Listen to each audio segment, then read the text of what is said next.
Hey, what's up? This is Chosen, and we have got to get a quick wrap-up video out there. It's been a crazy week, but I'm excited to dive into some of the stuff going on in game. We've got a Cold Heart skin coming into the shop. We've got to get you caught up on the Buy Vault calendar so that you can plan your week efficiently. We'll go over the shard rotation and everything kind of going on in game. I will also talk about the Shadowkin only Dragon tournament, whether you should do it or not, and maybe some of the best champions to think about using if you are going to dive in to trying to win some of those rewards on the right and go after the relentless gear if your group is super inactive. So we will cover everything you need to know as we head into the middle of the week here for Raid Shadow Legends. Let's get into it.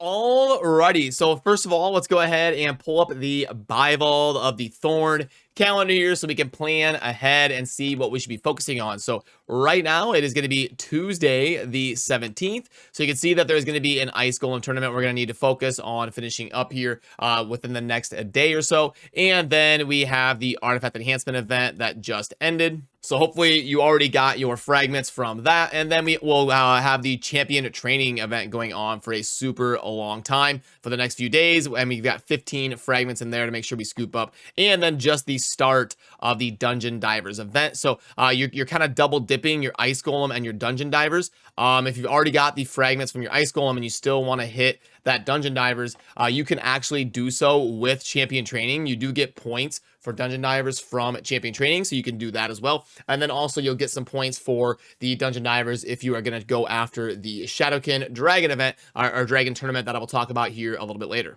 Then for the shard rotation, we just had 2x Sacreds going on this last weekend, which means this week we'll get some sort of guaranteed champion like shard event, or probably some sort of 10x with like 8 champions in it, where we'll have like 4 epics and 4 legendaries. But I did check this morning, we don't know anything as of yet, but within the next day or two we should know exactly what the summoning event is going to be for this week heading into this weekend. And if you pull up that calendar again, this weekend, which is right here these days, is going to be the Summon Rush, where there will be 20 fragments up for grabs for Buy Vault, and it'll be some sort of 10x, like I said, the event that we don't know the exact details of yet. And since the rotation of shards goes Ancient Sacred Void, we should be getting 2x Void shards here in about 11 days or so. It'll be the next weekend after this weekend.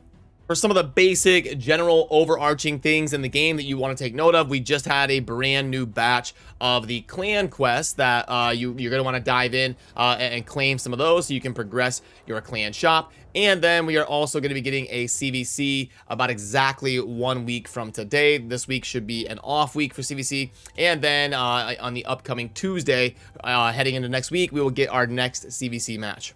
And also, the Hydra is going to be resetting in less than a day. So if you have not used your keys in the Hydra, don't forget to do that before it resets and you waste those fights. And we got some stuff to go over in the shop.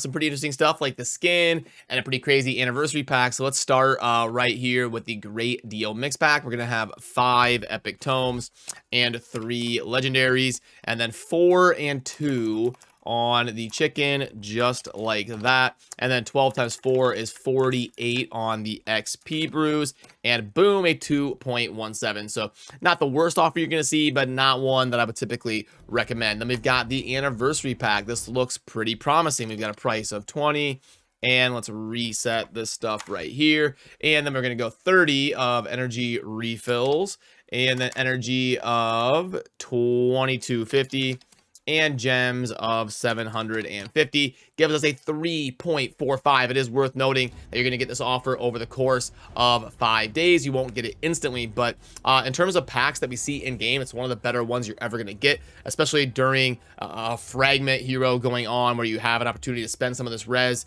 to complete some of these events. Anytime an offer is over 3.0, that is really an offer that I tend to be in the market for. You can see the Chosen's purchase price. I would value this as like a $24 in terms of something that I would personally be willing to go after, and this being under that means that it would be a recommend from me. If you are the type of person looking to spend on raid, this is something that might make sense. All the other stuff is your perfectly normal daily offers that we've done 1,000 times, but we do have the skin here for Cold Heart Pyroclast. Now, admittedly, they do do an amazing job with the aesthetics in Raid in general, and the skins are really no different. This is really like a Diablo Demon Hunter vibe. I really love this skin as well. And then the Pyroclast skin here, I mean, that hair is ridiculous. That's so cool with like the flaming hair here, matching the flaming bow and the aesthetic on the body here. So the skins are amazing. Now, $15 for just a skin on a rare champion, I do think is a little bit pricey. If it were like $5, I would definitely buy it. At 10, I would think about it. At 15, that's a little bit too steep in my opinion, but you can feel free to let me know what you think. Maybe some of you disagree and think it's awesome and scoop it up right away. In my opinion, 15's still on the pricey side, but I would love this at like $5, and then I would totally scoop it up.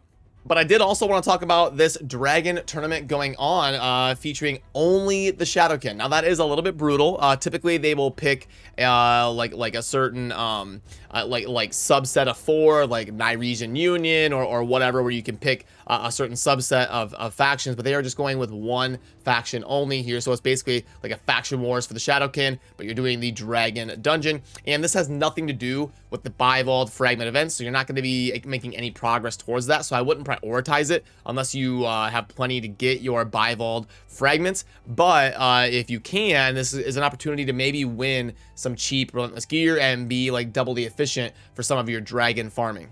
And I threw together a team right here for stage 20 just to kind of blast through and get after my group a little bit, because I've got the energy to do so. And it's not going to be super fast. It's somewhere between like 2 and 3 minutes, but it's something I can just kind of multi-battle while I'm AFK and let it run and hopefully be able to do well in the tournament. You can actually see here that I built the Fenchi. He's a pretty decent epic in terms of being a super multi-hitter that can do some damage and especially be good somewhere like the Fire Knight if you ever have like a special tournament going on. So he can be a fun epic to get built. And then other than that, just going with the Genbo that I had built for the arena, my general utility Ninja and Lady Kimmy that are kind of built as Hydra DPSers, and then my Kyoku that I just summoned a little bit ago from the guaranteed event, and finally get to kind of unveil her and use her somewhere.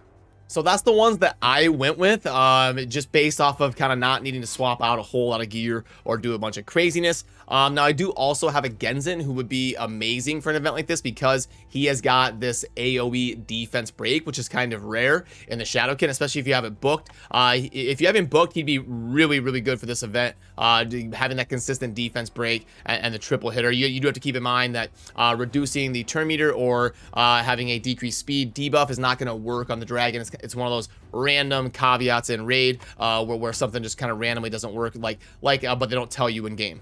And honestly, for an event like this, most the legendaries are pretty decent. Ninja's incredible. He does really good in the Dragon. Lady Kimmy, an amazing support. Yoshi's pretty solid. Genzen for defense break. Kyoku can be a tank. Gamaran is Corrado is, he's all right. I mean, Corrado works pretty well with Ninja because of the weekend right here that he's going to place while Ninja is doing the defense break. So I could see Corrado and Ninja being a pretty good DPS duo. And obviously, you know, most of these would be decent for an event like this. As far as the epics you want to look out for, it'd be like Taraji, Fenji, Burunjiri can be a decent healer. You know, Gori, all right. Genbo can do a decent amount of damage. Chinoru can kind of crank out damage and also block buffs on the waves and do a triple hitter weekend to pair with Ninja as well. Would be some of the ones that I would kind of look out for. Not a whole lot of great rares that I would super recommend for this event, so I would just try to pair what legendaries you have with some of those decent epics, and then keep an eye on if your group is winnable or not realistically. If it's not, I mean, don't wail out to try and win the Shadowkin tournament. Focus on your fragments, see if your group is easy to win. If it's not, just let it go. So that does it for this one, and this is typically where I would head on over to stream. I haven't been able to stream for a couple days, and trust me, it's not because I don't want to. I'm really close to being able to stream again. I had to kind of rebrand everything and do a bunch of craziness with the channel and redo all of my scenes, and I've had probably 25 meetings this week trying to get everything done around what we're trying to do with Diablo Immortal, and also still doing the raid stuff and keeping my ear to the ground on that, and building a website behind the scenes that I'm excited to show you here pretty soon. I think it's going to be super cool, and just everything that we've got going on. There's just not enough hours in the day for me to go chill on stream, even though I really, really want to, because I miss you guys and I want to hang out as soon as possible. Hopefully tomorrow I'll have everything done and I can head on over to stream and say hi to you again, because I am looking forward to that. I haven't gone I haven't gone 2 or 3 days without streaming in probably over 3 years. So yeah, I miss you, and I will hopefully be able to go live here soon tomorrow morning if I can get everything done and lined up to be able to do that. So that is going to do it for me on this one, and have a great rest of the start of your week. I will see you soon. Thanks for watching. Peace.